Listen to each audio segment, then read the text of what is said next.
Hello, and welcome back to A Day of Learning. I'm your host, Edward S.D. McGregor. Today, we'll be discussing literature. Now, I've been meaning to do something like this for many days now.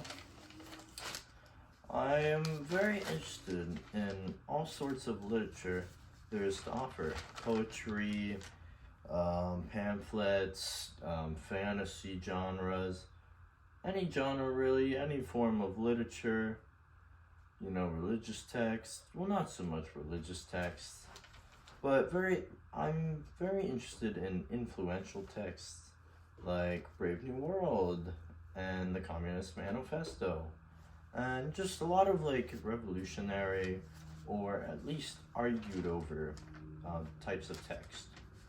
Now, I have in front of me three excerpts from pieces of literature that I liked, and I would like to read them to you as I find them particularly insightful.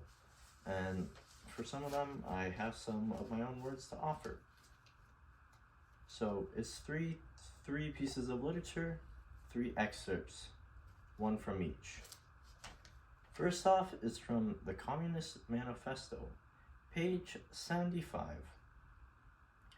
Of all the classes that stand face to face with the bourgeoisie today, the proletariat alone is a really revolutionary class.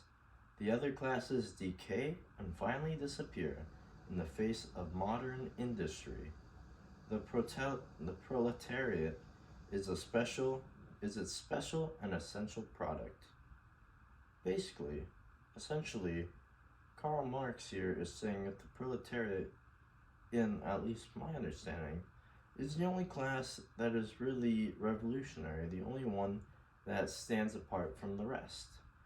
Throughout history, it's the only class that survived.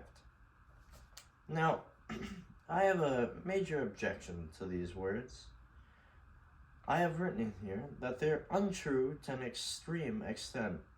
I understand I may not grasp the significance or total meaning behind the words, but the Communist Manifesto and Karl Marx implies that only the proletariat class, the revolutionaries, remain while all other classes die.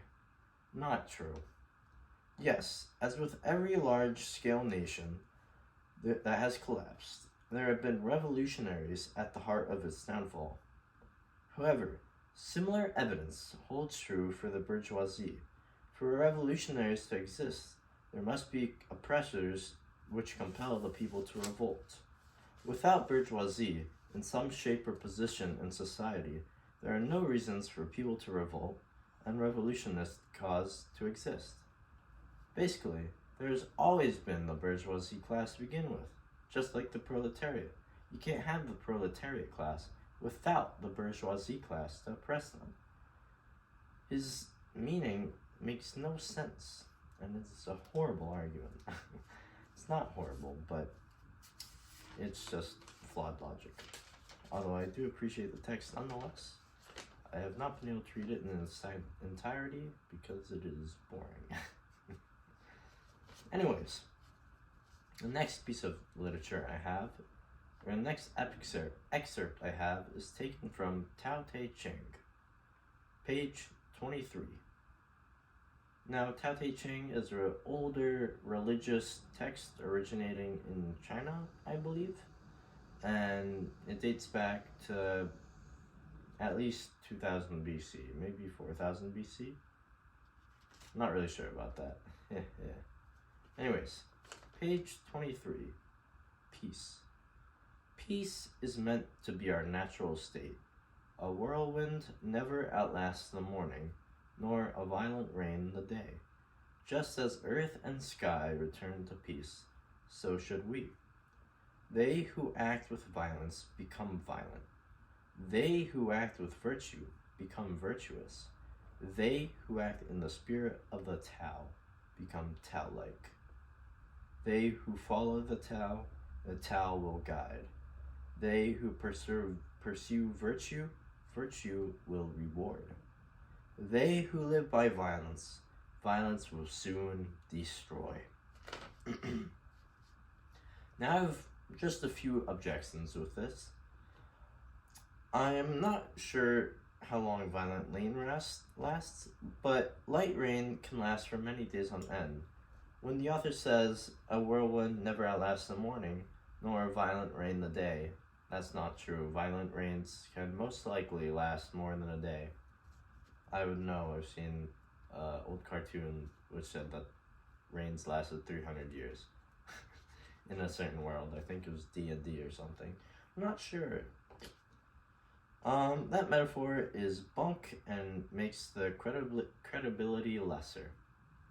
He has incorrect things throughout his text, or her text. We don't know who the author is.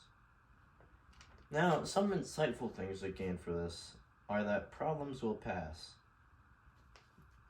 Just like the whirlwind that outlasts the morning, never outlasts the morning, peace comes back eventually. Just as earth and sky return to peace, so should we. So we should return to peace. Sometimes it is difficult, but it is possible. If you act, and similarly, those who act with virtue become virtuous. If you act with anything, such as being happy, or righteous, or perverted, or strong, you will become those things eventually. Which can be good or bad. If you're acting like a bad character, you could eventually become that bad character, which is mildly horrifying. Lastly, the third text I have is from the status game.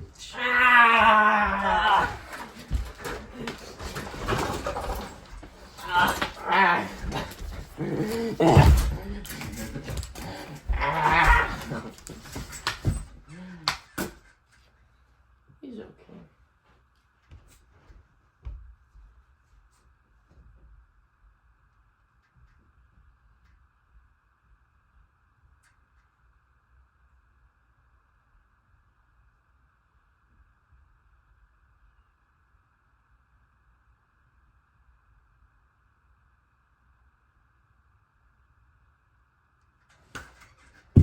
Oh, that terrified me. Holy crap.